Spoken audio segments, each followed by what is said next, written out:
السلام علیکم ناظرین، کیسے ہیں آپ سب؟ امید ہے آپ سب خیریت سے ہوں گے۔ تو آج ہم پڑھیں گے سورہ بقرہ کی تفسیر کا 13واں رکوع۔ تو چلیے شروع کرتے ہیں۔ بسم اللہ الرحمن الرحیم۔ قرآن کی آیت ہے یا ایھا الذین آمنوا لا تقولوا راعنا وقولوا انظرنا واسمعوا وللکافرین عذاب علیم۔ اے اہل ایمان، رائنا نہ کہا کرو، انظر نہ کہا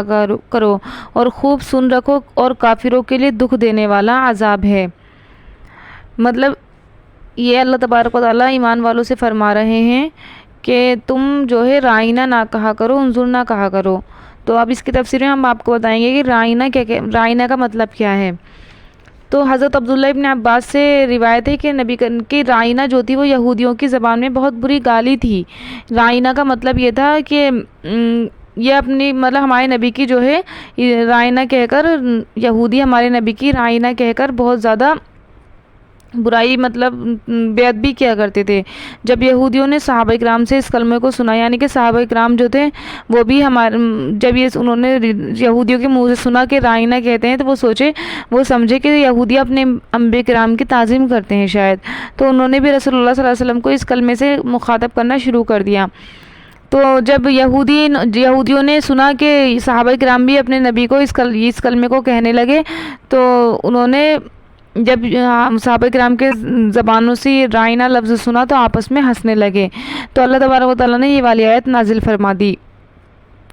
حضرت سعد بن معاذ نے جب یہ آیت سنی تو یہودیوں سے کہہ دیا، اے اللہ کے دشمنوں، اگر اس مجلس کے بعد میں نے تم میں سے کسی کو اس کلمے کو حضور کے سامنے کہتے ہوئے سنا تو اس کی گردن کاٹ دوں گا۔ تو مطلب حضرت جو فرمایا، ایک روایت میں ہے کہ کوئی شخص حضور اکرم صلی اللہ علیہ وسلم کے سامنے یہ کہتا کہ اپنی گفتگو سے میری جانب متوجہ ہو جائیں، تو اس پر یہ آیت نازل ہوئی۔ لیکن یہ جو تھی وہ یہودیوں کی وجہ سے ہی نازل ہوئی تھی، کیونکہ یہودی ہمارے نبی کو رائنا کہا کرتے تھے، تو اللہ تعالیٰ نے صحابہ اکرام بھی ایسے ہی کہنے لگے، تو اللہ تعالیٰ نے فرمایا کہ تم انظر نہ کہا کرو اور واسمعوا، اور خوب سن رکھو، مطلب خوب اچھی طریقے سے اس بات کو سمجھ لو۔ کافروں کے لیے دردناک عذاب ہے، یعنی یہ کافر مذاق بناتے ہیں، ان کے لیے دردناک عذاب ہے۔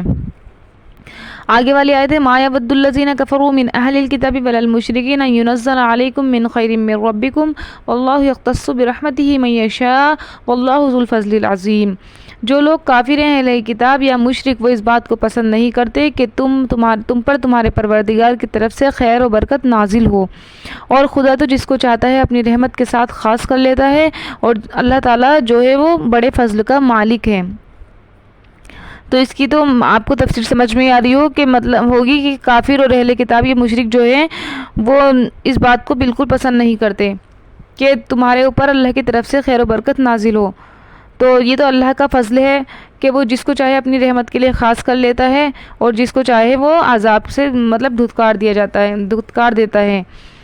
آگے والی آیت ہے ما ننسخ من آیت ننسیھا نأتی بخیر منھا او مثلھا تعلم ان اللہ علی کل شیء قدیر۔ ہم جس آیت کو منسوخ کر دیتے یا اسے فراموش کر دیتے ہیں تو اس سے بہتر یا ویسی ہی اور آیت بھیج دیتے ہیں۔ کیا تم نہیں جانتے کہ خدا ہر بات پر قادر ہے؟ تو اس آیت کی تفسیر یہ ہے کہ جو قرآن کریم میں منسوخ کر دی گئی ہیں بہت سی باتیں، اور بہت سی باتیں نہیں کی گئی، یعنی کہ اللہ تعالیٰ نے بہت سی آیتیں ایسی اتاری تھی۔ منسوخ کرنا کسے کہتے ہیں؟ فراموش کرنے کو، یعنی کہ اللہ تعالیٰ نے جیسے بہت سی باتیں اتاری، بہت سے احکام اتارے، پھر بعد میں جو ہے ان کو منع فرما دیا، تو اسے کہتے ہیں کہ آیتیں جو ہے منسوخ کر دی گئیں، یعنی ختم کر دی گئیں قرآن کریم میں سے۔ وہ اللہ تعالیٰ نے اپنے حساب سے ہی مطلب جو آیتیں اللہ تعالیٰ نے پہلے مطلب اس وقت کے حساب سے اتاری تھیں وہ خود ہی منسوخ کر دی، اور بہت سی آیتیں نہیں کی، تو یہ اللہ تعالیٰ کو ہی معلوم ہے کہ اللہ تعالیٰ نے ایسا کیوں کیا۔ تو قریش کہتے تھے کہ اے محمد صلی اللہ علیہ وسلم، آپ کسی بات کے کرنے کا ہمیں حکم دیتے ہیں، پھر خود ہی اس سے منع کر دیتے ہیں۔ تو اللہ تعالیٰ نے فرمایا ہے اس بات پر کہ ہم بس ایسے حکم کو جس پر عمل ہو چکا ہے اسے بدل دیتے ہیں کہ پھر اس پر عمل نہ کیا جائے، یا اس آیت کو ہی مٹا دیتے ہیں۔ تو ہم مطلب پھر ہم جو آیت اتارتے ہیں تو جو منسوخ کر دی گئی اس آیت سے زیادہ فائدہ مند اور عمل میں زیادہ آسان اور ثواب میں زیادہ بھاری جو ہے آیت اتارتے ہیں، جس کا ثواب زیادہ ہوتا ہے، عمل میں آسان ہوتی ہے اور فائدہ مند بھی زیادہ ہوتی ہے۔ اسی جیسی جبرائیل امین کے ذریعے دوسری آیت ہم اتار دیتے ہیں۔ اے محمد صلی اللہ علیہ وسلم، اللہ تعالیٰ ناسخ اور منسوخ میں ہر چیز پر قدرت رکھنے والے ہیں، یعنی وہ دینے والے بھی ہیں، وہ لینے والے بھی ہیں۔ وہ چاہیں تو جس آیت کو چاہیں تو وہ ناسخ کر دیں، اور جس کو چاہیں منسوخ کر دیں، تو یہ اللہ تعالیٰ کی شان ہے۔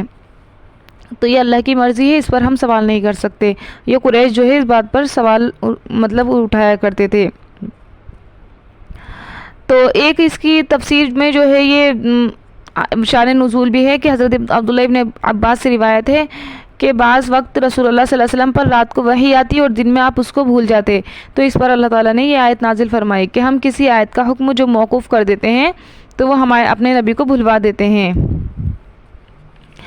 پھر آگے والی آیت ہے کہ الم تعلم ان اللہ لہ ملک السماوات والارض وما لکم من دون اللہ من ولی ولا نصیر، تمہیں معلوم نہیں کہ آسمان اور زمین کی بادشاہت جو ہے وہ خدا ہی کی ہے اور خدا کے سوا تمہارا کوئی دوست اور مددگار نہیں، ولی ولا نصیر، دوست اور مددگار نہیں۔ تو اس آیت کی تفسیر جو ہے وہ یہ ہے کہ رسول اللہ صلی اللہ کے اے محمد صلی اللہ علیہ وسلم آسمانوں اور زمینوں کے تمام خزانے جو ہیں وہ اللہ ہی کے لیے ہیں، اپنے بندوں کو جو چاہتا ہے اسی چیز کا حکم دیتا ہے کیونکہ وہ ان کی حکمت اور مصلحت اور درستگی کو ہم سے زیادہ جاننے والا ہے۔ اے یہودیوں، اللہ کے عذاب سے نجات دلانے کے لیے تمہارے قریب کوئی نہیں جس سے تمہیں فائدہ پہنچے، اور نہ کوئی تمہاری حفاظت کرنے والا ہے، اور نہ کوئی ایسا روکنے والا موجود ہے جو تم سے عذاب الہی کو ہٹا دے۔ یہودی جو ہے وہ اتنی مطلب اللہ تعالیٰ کی نافرمان قوم تھی کہ اللہ تعالیٰ بار بار یہ فرما رہا ہے کہ کوئی چیز، کوئی مددگار، کوئی ساتھی تمہارے اوپر سے عذاب نہیں ہٹا سکتا، ہر حال میں تمہیں عذاب ملے گا اور ہر حال میں تمہاری نافرمانیوں کا بدلہ تمہیں اللہ تعالیٰ جلدی دے گا، اور اللہ کی ہی بادشاہت ہے آسمانوں اور زمینوں میں۔ تو یہ یہودیوں کے لیے ہے کہ اس کے اللہ کے علاوہ مطلب تمہارے لیے کوئی مددگار اور کوئی دوست نہیں ہے۔ اور اس آیت کا ایک مطلب یہ بھی ہو سکتا ہے کہ مسلمانوں کے اللہ تعالیٰ فرما رہا ہے کہ زمین اور آسمان کی بادشاہت اللہ ہی کے لیے ہے، اور مسلمانوں کا جو ہے اللہ کے علاوہ کوئی مددگار اور کوئی دوست نہیں، اللہ ہی اس کا مددگار ہے، اللہ ہی اس کا دوست ہے، اور دنیا میں کوئی ایسا نہیں جو اللہ کے علاوہ انہیں بچا سکے۔ آگے والی آیت ہے ہم تريدون ان تسألوا رسولكم كما سئل موسى من قبل ومن يتبدل الكفر بالإيمان فقد ضل سواء السبيل، کیا تم یہ چاہتے ہو کہ اپنے پیغمبر سے اسی طرح کے سوال کرو جس طرح کے سوال پہلے موسیٰ سے کیے گئے، اور جس شخص نے ایمان کو چھوڑ کر ایمان کو چھوڑ کر اس کفر کیا وہ سیدھے راستے سے بھٹک گیا۔ فقط ضل سواء السبیل کا مطلب سیدھے راستے سے بھٹک گیا۔ تو اس آیت کی تفسیر یہ ہے کہ عبداللہ ابن عباس روایت کرتے ہیں کہ رافع بن حرملہ نے اور وہاب بن زید نے رسول اللہ صلی اللہ علیہ وسلم سے گزارش کی کہ ہمارے پاس ایسی کتاب لائیے جو ہم پر آسمان سے نازل ہو اور جسے ہم خود پڑھتے ہیں، یا ہمارے لیے نہر جاری کر دیجئے تاکہ ہم آپ کی پیروی کریں اور آپ کی تصدیق کریں۔ مطلب یہ اللہ کے نبی سے فرمائش کر رہے تھے کہ ایسی کتاب لائیے، اور یہودی بھی کہہ رہے تھے کہ آپ ایسی کتاب کیوں نہیں لا رہے جسے تورات آئی تھی کہ ایک ساتھ ہی نازل ہو گئی تھی، اور یہ تھوڑی تھوڑی جو نازل ہو رہی ہے یہ اس طریقے سے نازل نہیں ہو، یعنی قرآن کو کہہ رہے تھے کیونکہ قرآن جو ہے وہ ایک ساتھ نازل نہیں ہوا، وہ تھوڑا تھوڑا نازل ہوا۔ تو یہودی یہ کہہ رہے تھے کہ ایک ساتھ نازل فرمائیے اور یا ہمارے لیے نہر جاری کر دیجئے تاکہ ہم آپ کی پیروی کریں اور آپ کی تصدیق کریں۔ تو اس پر اللہ تبارک و تعالیٰ نے یہ والی آیت نازل فرمائی۔ اور ہوئی بن اخطب اور ابو یاسر بن اخطب یہودیوں میں سب سے زیادہ حاسد تھے، مطلب حسد کرنے والے تھے۔ یہ دونوں اپنی پوری جد و جہد اور کوشش کے ساتھ لوگوں کو اسلام سے منع کرنے میں لگے ہوئے تھے۔ تو اللہ تعالیٰ نے ان دونوں کے بارے میں یہ والی آیت نازل فرمائی، ودّ کثیرم والی۔ تو یہ دونوں آیتوں کی ان کی تفسیر ہو گئی۔ مطلب اللہ تعالیٰ آیت میں فرما رہے ہیں کہ کیا تم یہ چاہتے ہو کہ اپنے پیغمبر سے اسی طرح کے سوال کرو جس طرح کے سوال موسیٰ سے کیے گئے تھے۔ مطلب یہ بنی اسرائیل جو یہودی تھے یہ موسیٰ علیہ السلام سے بھی نئی نئی فرمائشیں کیا کرتے تھے، جیسے آپ نے پچھلے رکوع میں پڑھ ہی لیا ہوگا کہ بار بار کہ اب ایسا کریے، بار بار موسیٰ علیہ السلام کو پریشان کیا کرتے تھے۔ تو یہ اسی طریقے سے یہاں پر اللہ تعالیٰ فرما رہے ہیں کہ اسی طریقے سے یہ آپ کے ساتھ بھی کر رہے ہیں۔ تو جس نے ایمان کو چھوڑ کر کفر اختیار کیا تو اللہ تبارک و تعالیٰ اس کو وہ مطلب اللہ تبارک و تعالیٰ کے راستے سے، سیدھے والے راستے سے وہ بھٹک گیا۔ اور اللہ تعالیٰ فرماتا ہے کہ جو شخص کسی برائی کا ارتکاب کرے گا پھر اس کے بعد اللہ سے اپنے گناہوں کی معافی طلب کرے گا تو اللہ تعالیٰ غفور الرحیم ہے اور اللہ تعالیٰ بہت جلدی معاف کرنے والے ہیں۔ تو ودّ کثیرم والی جو آگے والی آیت ہے تو اس کی تفسیر جو ہے وہ پیچھے بھی بتا دی گئی ہے کہ یہ یہ جو ہے 2 یہودیوں کے بارے میں نازل فرمائی گئی تھی آیت، جو آپ کو میں نے ابھی نام بتائے ہیں کہ جو یہ سب سے زیادہ حاسد تھے، ابو یاسر بن اخطب اور حوی بن اخطب، ان کے بارے میں۔ وَدَّ كَثِيرٌ مِّنْ أَهْلِ الْكِتَابِ لَوْ يَرُدُّونَكُم مِّن بَعْدِ إِيمَانِكُمْ كُفَّارًا حَسَدًا مِّنْ عِندِ أَنفُسِهِم مِّن بَعْدِ مَا تَبَيَّنَ لَهُمُ الْحَقُّ فَاعْفُوا وَاصْفَحُوا حَتَّىٰ يَأْتِيَ اللَّهُ بِأَمْرِهِ إِنَّ اللَّهَ عَلَىٰ كُلِّ شَيْءٍ قَدِيرٌ۔ بہت سے اہل کتاب اپنے دل کی جلن سے یہ چاہتے ہیں کہ ایمان لا چکنے کے باوجود تم کو کافر بنا دیں، حالانکہ ان پر حق ظاہر ہو چکا ہے، تو تم معاف کر دو اور درگزر کرو یہاں تک کہ خدا اپنا حکم بھیجے، بے شک خدا ہر بات پر قادر ہے۔ وَأَقِیمُوا الصَّلَاةَ وَآتُوا الزَّکَاةَ وَمَا تُقَدِّمُوا لِأَنفُسِکُم مِّن خَیْرٍ تَجِدُوهُ عِندَ اللَّهِ إِنَّ اللَّهَ بِمَا تَعْمَلُونَ بَصِیرٌ۔ اور نماز ادا کرتے رہو، زکوٰۃ دیتے رہو، اور جو بھلائی اپنے لیے آگے بھیج رکھو گے اللہ تعالیٰ کے یہاں اس کو پالو گے، کچھ شک نہیں کہ خدا تمہارے سب کاموں کو دیکھ رہا ہے۔ مطلب یہ کچھ یہودیوں کی جو جماعت تھی، یہ اپنے دل میں حسد اور بغض میں یہ تمنا اور خواہش کرتی تھی کہ رسول اللہ اور قرآن کریم پر ایمان لانے کے بعد کافر ہو کر لوگ جو ہیں مسلمان جو ہیں ان کے دین پر لوٹ جائیں۔ اس کے باوجود کہ ان کی کتابوں میں یہ بات آ چکی تھی کہ آپ صلی اللہ علیہ وسلم اور آپ کا دین اور آپ کے اوصاف یہ سب درست ہیں، لہٰذا ان باتوں کو چھڑوایا کرتے تھے اور ان سے بچوایا کرتے تھے، جب بھی مطلب سب کچھ معلوم ہونے کے باوجود بھی لوگوں کو ایمان سے بھٹکایا کرتے تھے۔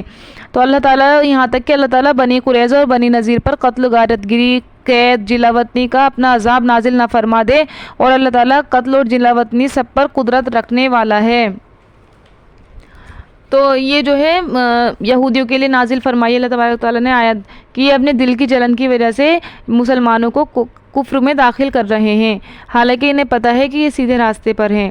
تو اللہ تعالیٰ آگے مسلمانوں سے فرما رہے ہیں کہ 5 وقت کی نماز کو پوری طریقے سے ادا کرو، مالوں کی زکوٰۃ ادا کرو، جو تم اپنے لیے نیک عمل اور زکوٰۃ صدقات ادا کر چکے ہو تو ان کا ثواب اللہ کے یہاں پاؤ گے، اور جو اموال صدقات اور زکوٰۃ کو خرچ کرتے ہو تو اللہ تعالیٰ تمہاری نیتوں سے اچھی طرح واقف ہے، یعنی کہ جو جس نیت سے کام کرے گا اللہ تعالیٰ اس سے اچھی طریقے سے واقف ہے۔ ہم نماز پڑھ رہے ہیں، ہماری نیت ہی صحیح نہیں ہے، ہم زکوٰۃ دے رہے ہیں، ہماری نیت ہی صحیح نہیں ہے، تو اللہ تعالیٰ ایسی نیکیوں کا کوئی بدلہ نہیں عطا فرمائے گا جب تک ہماری نیت ٹھیک نہیں ہوگی۔ پہلے ہمیں اپنے اعمال کرنے سے پہلے اپنی نیتوں کو خالص کرنا چاہیے، کوئی بھی نیک عمل کرو صرف اللہ کی رضا کے لیے کرو، اور یہ سوچو کہ اللہ تعالیٰ اپنے یہاں ثواب عطا فرمائے گا اور اللہ تعالیٰ اس کے ذریعے ہمارے اوپر سے بلاؤں اور مصیبت کو ہٹا دے گا، تو یہ سوچ کر آپ نیکی کیا کرو، اللہ تعالیٰ نیتوں سے اچھی طریقے سے واقف ہے۔ اور آگے والی آیت ہے کہ مطلب اللہ کے یہاں پالو گے ہر چیز، اللہ تعالیٰ تمہیں جاننے والا اور دیکھنے والا ہے۔ آگے والی آیت ہے وَقَالُوا لَن يَدْخُلَ الْجَنَّةَ إِلَّا مَنْ كَانَ هُودًا أَوْ نَصَارَىٰ تِلْكَ أَمَانِيُّهُمْ قُلْ هَاتُوا بُرْهَانَكُمْ إِن كُنتُمْ صَادِقِينَ۔ اور کہتے ہیں کہ یہودیوں اور عیسائیوں کے سوا کوئی بہشت میں نہیں جائے گا، یعنی کوئی جنت میں نہیں جائے گا، یہ ان لوگوں کے دل کے خیال ہیں، کہہ دو اگر سچے ہو تو دلیل پیش کرو۔ بَلَىٰ مَنْ أَسْلَمَ وَجْهَهُ لِلَّهِ وَهُوَ مُحْسِنٌ فَلَهُ أَجْرُهُ عِندَ رَبِّهِ وَلَا خَوْفٌ عَلَيْهِمْ وَلَا هُمْ يَحْزَنُونَ۔ ہاں، جو شخص خدا کے آگے گردن جھکا دے اور وہ نیکوکار بھی ہو تو اس کا صلہ اس کے پروردگار کے پاس ہے، اور ایسے لوگوں کو نہ کسی طریقے کا خوف ہوگا اور نہ وہ غمناک ہوں گے۔